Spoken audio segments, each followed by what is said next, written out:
parliament at the time, and I remember when General Musharraf was consulting all of us that the US wants us to join them in the war, I opposed it. I thought Pakistan should stay neutral. And I'll tell you why I thought Pakistan should stay neutral.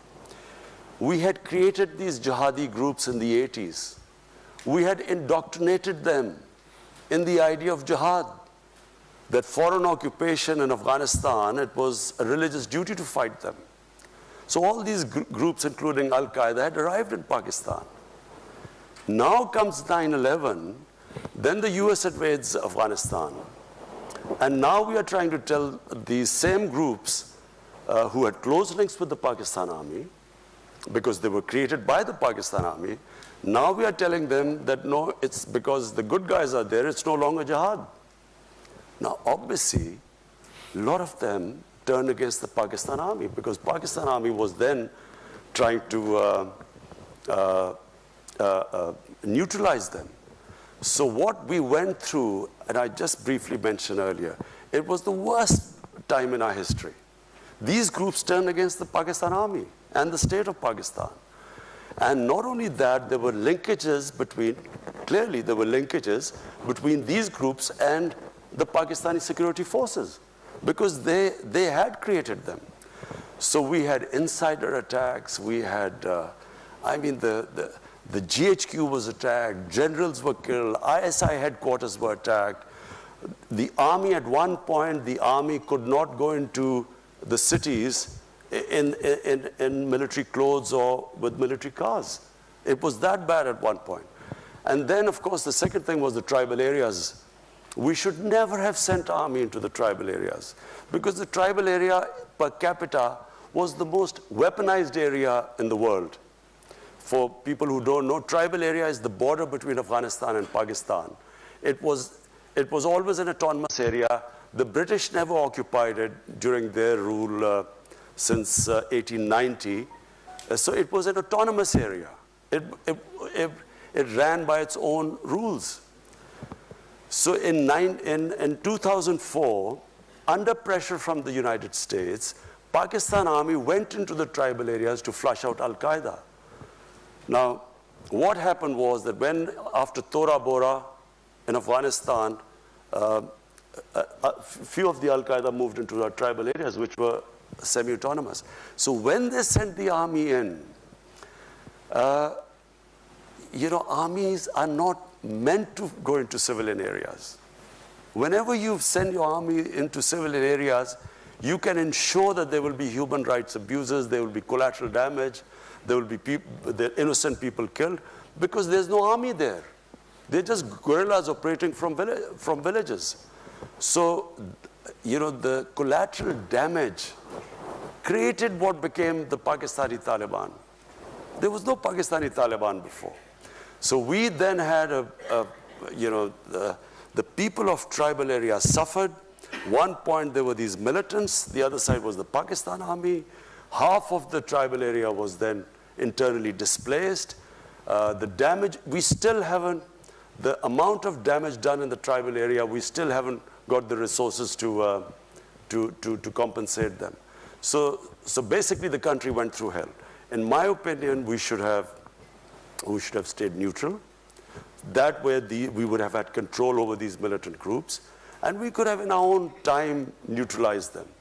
But because we became a part of the US war, they turned against Pakistan. And so now what I feel, there was a watershed in Pakistan, in Pakistani politics. In 2014, the TTP, the Pakistani Taliban, they slaughtered 150 school children in what was called the APS, the Army Public School. There was a reaction within Pakistan. All the political parties then signed a paper called the National Action Plan. And we all decided after that we will not allow any militant groups to operate inside Pakistan. Until we came into power, the governments did not have the political will, because when you talk about the militant groups, they still have about 30 to 40,000 armed people who have been trained and in some sort of a theater, who fought either in Afghanistan, maybe in Kashmir. So we were the first government who has now started disarming all the militant groups. This is the first time it is happening. We have taken over their institutes, their seminaries. We've got administrators there. So it is the first time in Pakistan that we have decided there will be no armed militias inside our country. Which relates to the next question I want to ask you, and it's been in the news a lot. It's clearly a significant element in U.S.-Pakistan relationships, and that's what you referred to as well, the ongoing Afghan peace process and the possibilities that we might actually have some breakthroughs. And building on what you just said, is the Pakistan government able and willing to make the commitments to really help move these dialogues forward, especially in the event that the Taliban and the Afghan government aren't able to get a meeting organized? It's just for people's benefit. The fear amongst the Pakistan military establishment was always that there would be a two-front situation. So there would be, the Eastern Front, which is India, and then if Afghanistan was also in the Indian sphere of influence, then Pakistan would be sandwiched between these two. And so this was always the worry about the Pakistan military establishment, and which is why they wanted what was called the strategic depth. But this has changed. Today, there is no concept in Pakistan of strategic depth, because we feel that by interfering in Afghanistan, in order to secure the strategic depth, we have actually done a lot of damage to our own country. And for no rhyme or reason, we have become partisan in Afghanistan's internal affairs. Now, and I speak for Pakistan Army because, normally there was that, there's Pakistan Army is this independent entity, and, the governments have no control over it. I can sit here and tell you that as I speak, the Pakistan Army is exactly behind the government's program. Whatever our policies from day one we've arrived, peace with India, they were behind. When I decided to release the Indian pilot who had been shot down in Pakistan, the army was right behind me. So we today speak as, that there's no difference between the policies of the Pakistan security forces or the Pakistan's democratic government.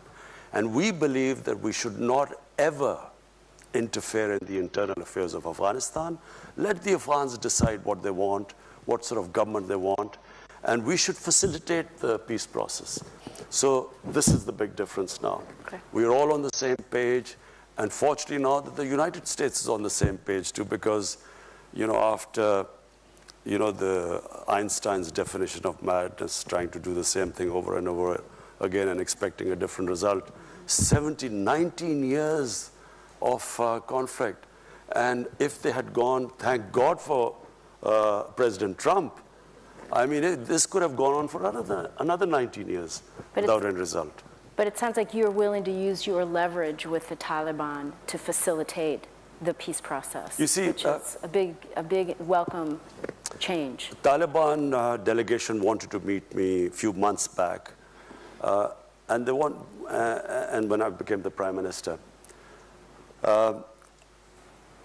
And it's because I always maintained that there was no military solution, while everyone else in Pakistan's political spectrum kept sort of agreeing that there was some military solution. So because of that, I had a certain amount of credibility amongst them. They wanted to meet me, but the Afghan government at that point did not want me to meet them. So I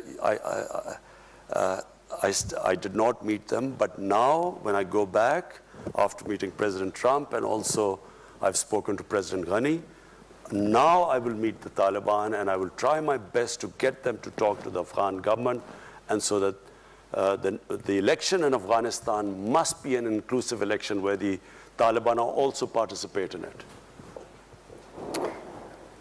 Great, thanks. I want to ask something that's very important to people here, and that is the view that in Pakistan, censorship and harassment of the press, of activists and dissenting voices, of women, is on the rise. And you just spoke very eloquently about a new Pakistan, talked about the inequalities that have plagued the economy. And I'm curious, what are your thoughts and commitments about also protecting the pluralism and the freedom of speech and of the media that's so important to a democratic Pakistan? Just let me say one thing. My government, and time will prove this, will be the most inclusive government in Pakistan ever. We will try, we have already now ensured full protection for our minorities. We have, I won't go into detail, but there's one element where we still have a problem. But what we have done, no government has done before. And I'll give you an example that there was this case of Asia Bibi. She was this Christian woman who was jailed, and no judge would try them because of blasphemy. And because of the strength of one particular group, which had the previous government was held hostage by the group. They came in and they literally blocked the roads, and people were scared of that group. So when the judgment was given to free her by the Supreme Court, the same group then threatened. They came out on the streets. They were rioting for 2 days, and the stage was held hostage for 2 days. But this is the first government that, on the next opportune moment, actually took them out. We put them in jails. We just completely. And Asia Bibi was then safely, she came out, and then she wanted to leave the country, and we helped her. So all I'm saying is that this government you will see that it will treat its minorities as equal citizens. There is just one thing, I don't want to go into details, but there's one aspect, I can't talk about it, but we have still a problem. I'm not saying we've completely controlled the situation, but you will see that this is not out of worry about what the Western world or any other people say about us. It's because out of our conviction that our minorities, according to our religion, according to our constitution, are equal citizens. Now the media. I have, my life, I went to university in England, and I spent about 18 summers of my life in England. And I've seen the British media, very open, very free media. The Pakistan media, in my opinion, is even freer than the British media. There is the media in Pakistan, is not just free, but sometimes out of control. I can tell you that in Britain, no media would have published things like, or said on television things like the Pakistan media has done. I can tell you since I've been in power.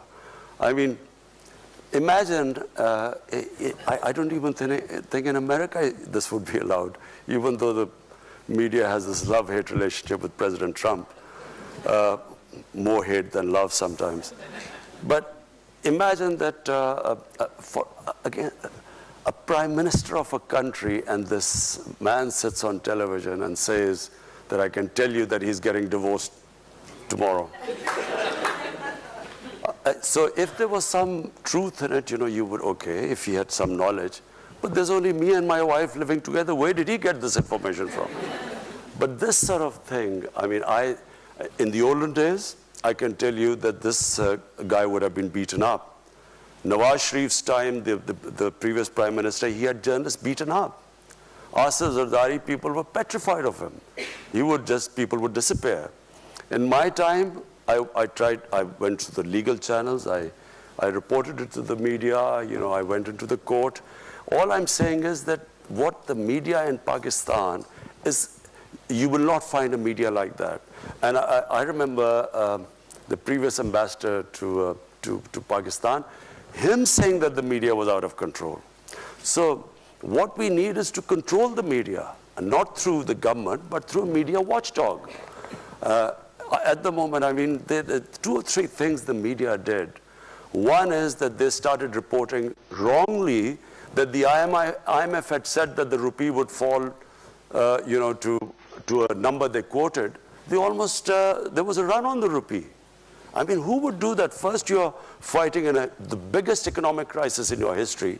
Second, you have media coming up with this false news about causing a run on the rupee, or the finance minister's change, and so on. So I feel very strongly that we will strengthen the media watchdog. It is not censorship. We will strengthen the media watchdog. But there are 70 channels or 80 channels in Pakistan. Only 3 channels reported that they were having some problems. So we have a whole afternoon's worth of questions for you. But before I go, I just need to ask you one last question. It's very important for USIP's mandate, and that is the number of international NGOs that are raising concern about the increased difficulty of working in Pakistan. And, fully understanding that the government has a role in registering these groups and in regulating the space, many of them are complaining of a very arbitrary process that ultimately is hampering very genuine efforts to work in partnership with Pakistani organizations and the government, and examples of forced expulsions. Is your government committed to addressing this issue? It's been going on since before you took office. And I think there are hopes that you might be able to do something to make it a more transparent and fair process. Absolutely. The foreign minister has been dealing with this issue, and we have tried to work out to have these guidelines for media, for NGOs. I mean, I run the two biggest NGOs in Pakistan, which is the Cancer Hospital and the university. But we did have problems, and I can just frankly tell you the reason why these restrictions came. There was an issue of Shakil Afridi, who was working for a NGO. The doctor. The doctor, and the NGO was what is Save the Children? Save the Children. So after that, the result was that the extremists, militants, started targeting NGOs. Specifically, we had one of our biggest problem was that the polio workers were being targeted. So many of the polio workers were shot after that. So after that, we are trying to streamline it, make sure that this doesn't happen again, because that affected the activities of other NGOs. In fact, one of the NGOs gave a statement condemning that NGOs should not be allowed for espionage or that sort of stuff. But we are already looking at it. There were 3 German NGOs which had left Pakistan, but after being cleared, they've come back, and we're looking at a case-to-case basis. I know there'd be great appreciation for that. So, number of questions, none of them small. Here's from Twitter. Any progress on restarting the U.S. security assistance? Some of these we can make rather short. No, I never asked for any assistance. Okay. Also asked for understanding, not assistance. Also from Twitter, what's an ideal Kashmiri solution from the Pakistan perspective, and one that you believe the Pakistan people will accept? I think it should not be the Pakistani people anymore. It should be what the people of Kashmir want. And that really is the only solution. What do the people of Kashmir want? And presumably a process that surfaces that and enables it to take hold. Do you know, I'm told, because we had 3 foreign ministers who were in other parties who joined us. One of them, of course, is Shah Mahmood Qureshi. And 2 of them told me that actually they came pretty close in the time of General Musharraf and when Mr. Vajpayee was the Prime Minister of India. Apparently, they came pretty close. There was some sort of convergence on a phased movement on Kashmir, on sort of various steps to be taken, and over a period of time, some sort of a referendum. Anyway, but I don't want to say anything right now because it's a delicate issue. But there is a solution, and the solution has to be with the will of the people of Kashmir. So you covered this, but I see about 4 questions going back to this issue of media censorship. And here's one particularly that talks about TV channels are taken off, journalists are facing threats, the party's official Twitter routinely cautions journalists of committing treasons. So in a country where many journalists have been killed, do you think such rhetoric will enable and incite violence and directly affect the freedom of the press? Do you know, Nancy, I am probably one of the biggest beneficiaries of the media. When we had free media, I gained the most because I was, until 2001, there was only one television, and that was the national television, PTV, which was totally a government-controlled television. So with the independent channels coming in, I became the biggest beneficiary because we didn't have any money. I mean, my party was pretty small for a long time. So I was able to go on television and give my point of view. And that's how my party gained, because I had a way of conveying my manifesto, how I would deal with various issues. So there is no question in Pakistan of ever clamping down on the media. I can just tell you that. There is no question. What happens is sometimes, and I will, now that you keep asking, you were stuck on media, so I'll just go, I will just tell you a bit of truth about the media. There is, as Lee Kuan Yew once famously remarked, what was sometimes called freedom of speech by the media or freedom of expression is sometimes the freedom of the owners of the media channels to conduct whatever they want to do. So in Pakistan, what we had the situation where here we were fighting. I don't know how many of you know of the Panama Papers, the Panama Revolutions. So this Panama revelations came about like the WikiLeaks, and our prime ministers, we discovered that he had these luxury apartments in London, most expensive Mayfair, he had these 4 luxury apartments. So like a opposition, like anywhere in the democracy, we asked him, where did you get the money to buy these flats? And then started this whole movement to get him to answer these questions. Now, there was a court case in the end, and in the court, he was convicted.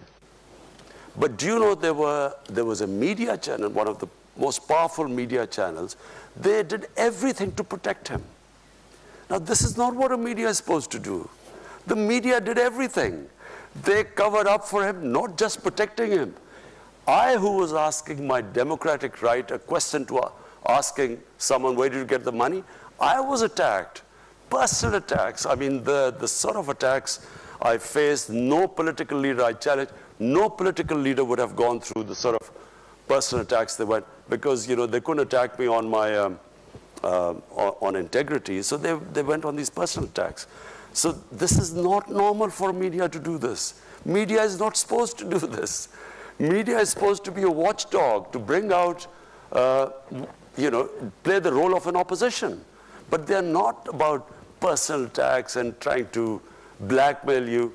We just had another case right now. There's a judge who convicted the previous prime minister. Now this judge, the opposition brought out a video blackmailing him about him with some compromising video with some woman. They brought this up. This happens in Italian mafias. It doesn't happen in democracies. So, I mean, sometimes, I firmly believe that we eventually will have to move where the media owners will have to disclose their source of income. Just like anyone else, they'll have to say, how much tax do they pay? What is the source of income? Even if you ask them how much tax you paid, some of these media say this is it's against freedom of expression.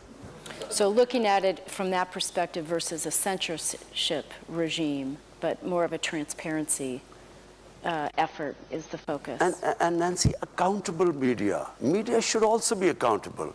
You can't have a media sort of protecting criminals in a society. Okay, we're going to move it the conversation. Here, there are a number of questions about Afghanistan. I think you've covered that. But here's one specifically asking, how do you view the peace talks about Afghanistan hosted by both Russia and Uzbekistan? You know, we should really get all the neighbors of Afghanistan involved with the peace talks, because this is, it should be the interest. Pakistan, the United States, and Afghanistan. These three countries today are the most interested in having peace in Afghanistan. But not all neighbors are interested in peace in Afghanistan. Because, you know, for various reasons, people have their own, other countries have their own agendas. So I firmly believe that the US should try and co-opt as many countries as possible. Because there will be people who will be trying to, put a spanner in the works. And so if the neighbors are all involved, there's a much better chance of the talks going smoothly. And speaking of neighbors, there's a question saying, and you mentioned this in your opening remarks, what role can Pakistan play in easing the rising tensions with Iran and a number of other countries, including the United States, without damaging some of your other relationships? How are you thinking about that? You see, Pakistan is, we're really indebted to Saudi Arabia, we're indebted to UAE, because the way they came forward, when we were confronted with this, when we took over government, we only had 2 weeks of foreign exchange reserves. So we were staring at a default, and these countries came forward to help us, and so we are really indebted to them. But my worry about Iran is, I'm not sure whether all the countries realize the gravity of the situation if there's a conflict with Iran. People don't understand, this is not going to be the same as Iraq. This could be much, much, much worse. It will have great consequences for Pakistan, adverse consequences for our country. It could unleash terrorism, which people would forget Al-Qaeda and those types, because the Iranian, the Shia element in Islam is very cohesive. They have a much greater sense of martyrdom than the Sunni Muslims. The battle might be quite short if it goes ahead and bombing airfields and so on. But the consequences after that, my worry is that not many people fully understand it, and I would strongly urge that there should not be this conflict there should not be another military situation. Pakistan has already suffered. I said, what we went through these last 15 years, the last thing we want is another conflict on our borders. And, we would do anything. I mean, if any role Pakistan can play in this, we have already suggested this to Iran. Until recently, Iran was willing, but then when somehow I felt that Iran is getting very desperate, and I do not think they should be pushed into a situation where this leads to a conflict. Another question via Twitter. What are some of the concrete steps your government is taking to ensure that the military operates under civilian leadership? Something you alluded to in your earlier comments. You see, in Pakistan, we had 3 martial laws, and the last one was General Musharraf's. I think General Musharraf's martial law was a watershed in Pakistan, in the sense that there was a opinion across the board that when you have bad democracy, the answer is not to have a military government. Because the military government comes in, it's like curing cancer with Disprin. For a while you feel good because they are organized, it's an organized institution. But eventually, you end up in even a worse situation, because then democracy starts all over again. And what we need in Pakistan now is an extended run of democracy. And I really do believe that the democratic evolution of the country has reached a point where now we will go towards further democracy. I mean, us winning the election is, who would have thought we would have won an election against these? How many times in a two-party system has a third party broken through? It's unheard of. I mean, nowhere in the world does a third party break through. We broke through because of social media.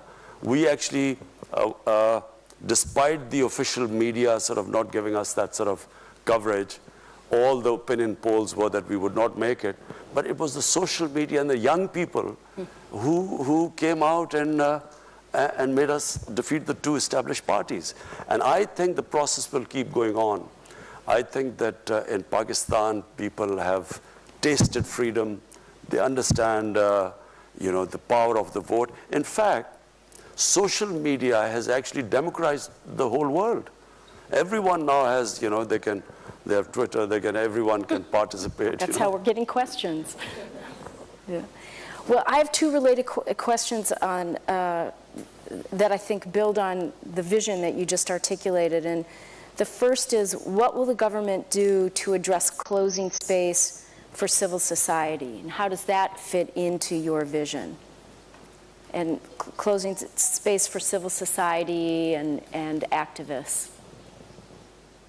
I don't understand. How is the government? Well, I think You're closing space for civil society? There's another question about Gulale Ismail and other activists. You're talking about PTM. PTM. Yeah, that's PTM. It's called civil. I think they're saying it's a broader civil society question, but it's actually related to PTM. Look, all these years I kept saying, when Pakistan, I stood up in the National Assembly in our parliament in 2004. I objected to the Pakistan Army being sent into our tribal areas. No one understood the tribal areas. The only reason I understood the tribal areas is because some 30 years back, I wrote a book on the tribal areas. I did a travel book. I went all over, and I understood the tribal areas. As I said, it is one of the most weaponized per capita area in the world. It's a most devolved democracy. Every village is an independent entity, and so they have never allowed outside interference to come into the tribal areas. So when Pakistan Army was being sent there in 2004, I stood in the parliament, tried to explain to them that the greatest number of losses when the British were ruling India, they suffered the greatest number of losses in Waziristan, which is tribal area. So we should never have sent army there.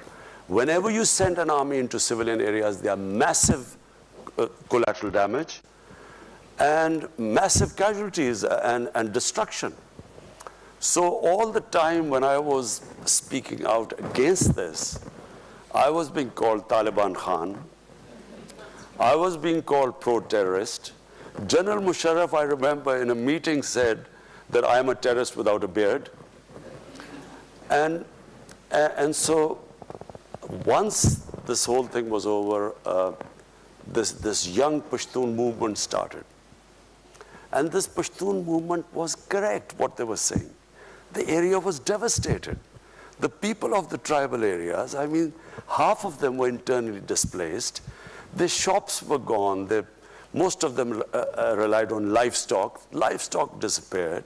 The whole area was, as it is, tribal areas before 2001, 75% of the people were under the poverty line. So after this military action, they even went further down. So we had this young movement and movement stemming out of anger. And of course, they blamed the Pakistan Army for all the devastation there. And we've just had elections in the tribal area now. We've just had, first time in Pakistan's history, the tribal area has been assimilated with Pakhtunkhwa, a province. And first time we've had election, and I'm very pleased to say that PTI won the election. But we have now injected the greatest amount of money in the tribal areas to develop it. Never has so much money been allocated for development there. But you know, the reason why there were problems was that the PTM leadership started attacking the army. And they kept attacking the army, and the last thing happened was that they actually, civilians charged an army post, there were few people killed, and that's why there were restrictions. But now it's settling down because we've had a peaceful elections in the tribal areas. So I think we will now move on. Yeah, I think the question was probably triggered a bit by the New York Times article about the harassments and arrests of this Gulale Ismail family and friends. I wish that they would, the New York Times would also take the other point of view. Now I'm sounding like President Trump.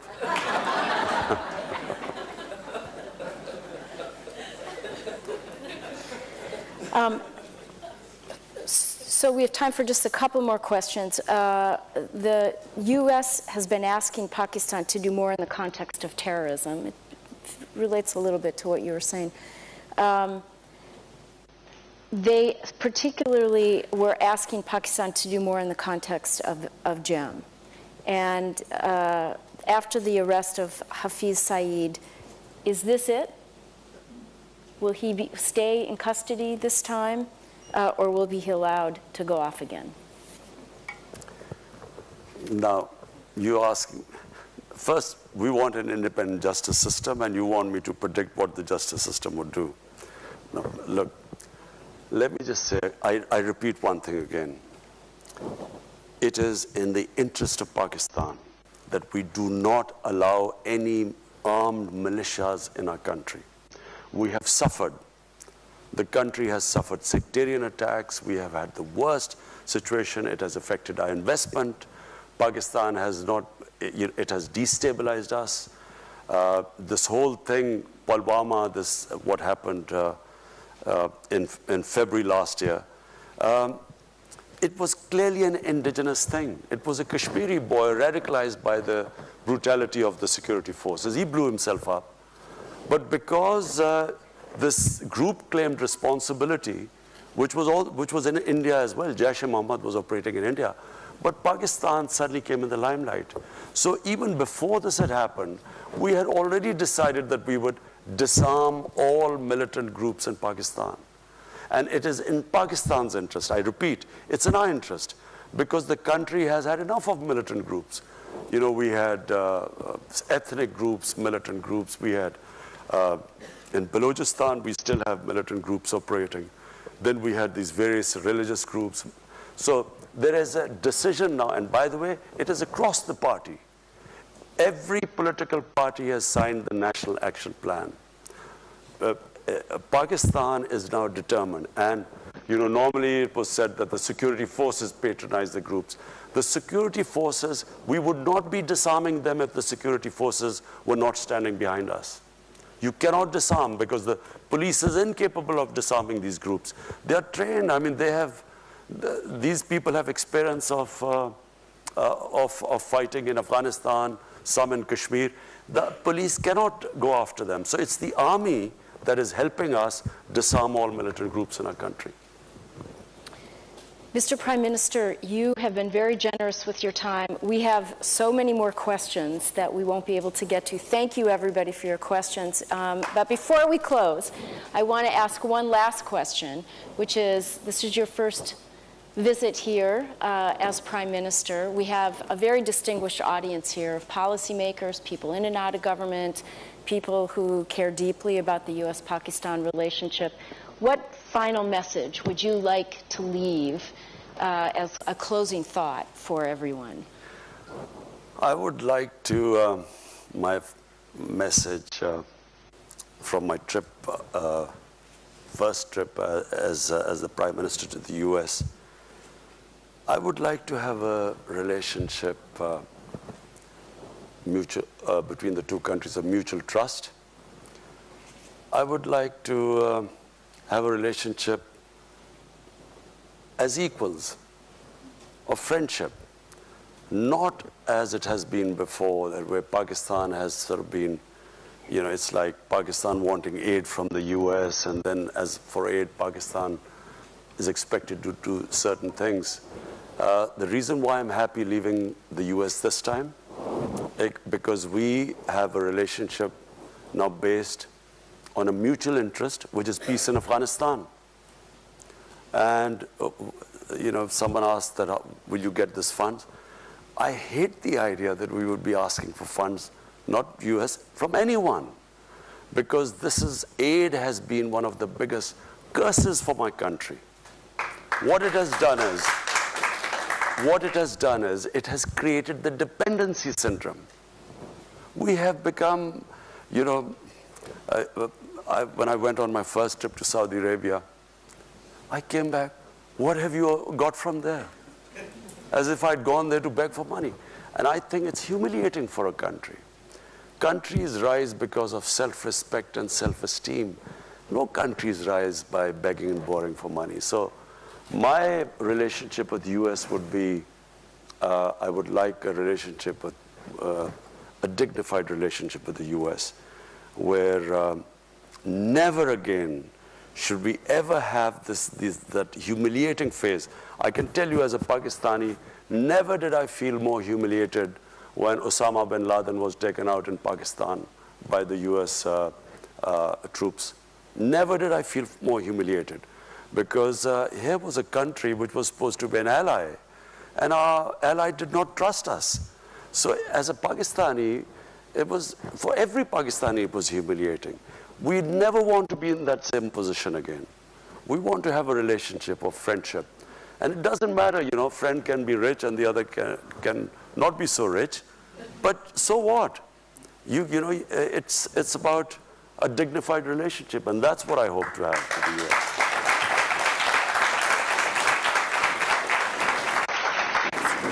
I'd like to present you with a small token of our appreciation for your visit here. Invite you to come back and wish you all the best. Please join me in thanking the Prime Minister. Thank you.